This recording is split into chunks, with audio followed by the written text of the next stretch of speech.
Bismillahirrahmanirrahim. Assalamualaikum warahmatullahi wabarakatuh. Salam sejahtera untuk kita semua. Sebelumnya saya mengucapkan terima kasih kepada dosen pengampu mata kuliah Ilmu Penyakit dalam Kebidanan, Dr. Intan Renata Silitonga SPOG, yang sudah memberikan kesempatan kepada kelompok kami presentasi. Dan saya juga mengucapkan terima kasih kepada teman-teman yang sudah hadir. Saya Yayu Astuti dengan NVM 6121008 yang akan bertugas sebagai moderator sekaligus pemateri dalam presentasi kelompok 6 kali ini, di mana kelompok kami akan membahas tentang HIV. Namun tentunya saya tidak sendiri, saya akan ditemani oleh rekan-rekan saya, yaitu Haifi Nurfadila Nazmi dengan NPM 6121002, Tina Rosmawati dengan NPM 6121004, Tanti Salsabila dengan NPM 6121013, Anin Nazkia Nurkafah dengan NPM 6121021, Yuni Chandriani dengan NPM 6121023, Ruli Akhirani dengan NPM 6121042, dan Delia Dewi Diliani dengan NPM 6121047. Yang akan mempresentasikan baik untuk pemaparan materi. Pertama akan dipaparkan oleh saya sendiri, yaitu ada definisi HIV. Infeksi human imunodeficiency virus atau HIV adalah suatu frektrum penyakit yang menyerang sel-sel kekebalan tubuh yang meliputi infeksi primer dengan atau tanpa sindrom akut, stadium asimptomatik hingga stadium lanjut. Acquired immunodeficiency syndrome AIDS dapat diartikan sebagai kumpulan gejala atau penyakit yang disebabkan oleh menurunnya kekebalan tubuh akibat infeksi oleh virus HIV dan merupakan tahap akhir dari infeksi HIV oleh Fauci et al. 2009. Selanjutnya ada patogenesis HIV. Terdapat 3 fase, yaitu fase pertama masa jendela menurut window Freud. Fase yang kedua masa laten yang bisa tanpa gejala atau tanda atau asimptomik hingga gejala ringan.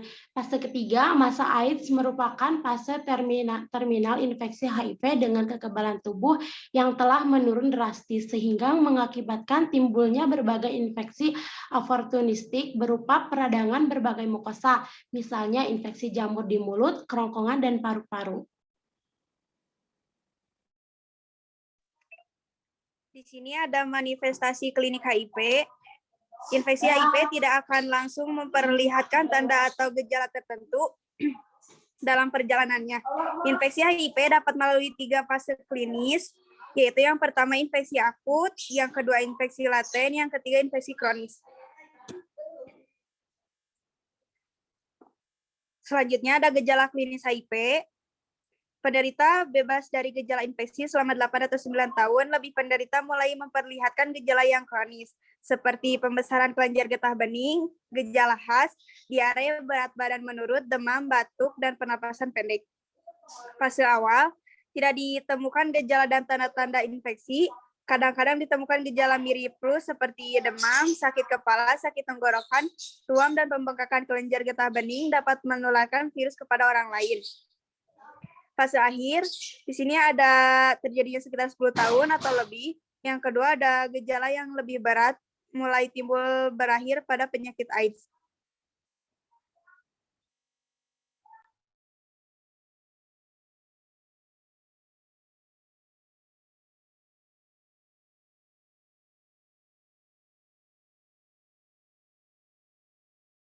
Selanjutnya di sini ada diagnosis HIV pada bayi. Yang pertama, ada penularan dari ibu kepada anak, yaitu melalui dari ibu kepada anak dalam kandungannya atau antepartum atau selama persalinan intrapartum. Yang kedua, ada penularan melalui darah, misalnya transfusi atau produk darah yang tercemar HIV. Yang ketiga, ada penularan melalui hubungan seksual, contohnya pelecehan seksual kepada anak dan pelacuran anak. Bayi yang tertular HIV dari ibu bisa saja tampak normal secara klinis selama periode neonatal.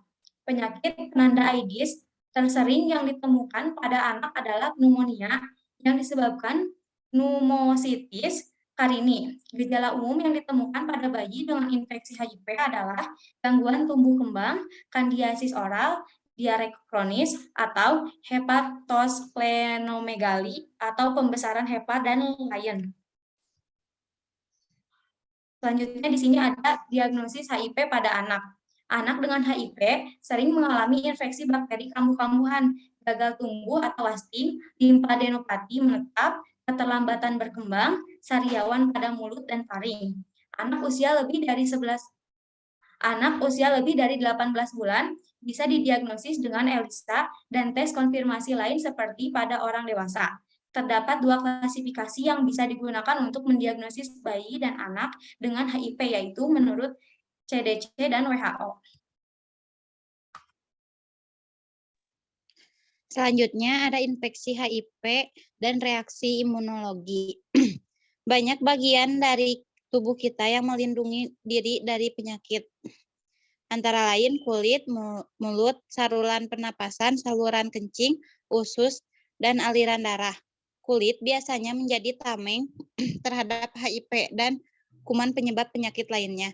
Jika kulit kita terkena air liur, darah, cairan vagina, atau air mani yang mengandung HIV, virus itu biasanya mati dan tetap di sana hingga terbuang. Namun apabila kulit itu mengalami luka, maka HIV akan dapat masuk ke dalam aliran darah.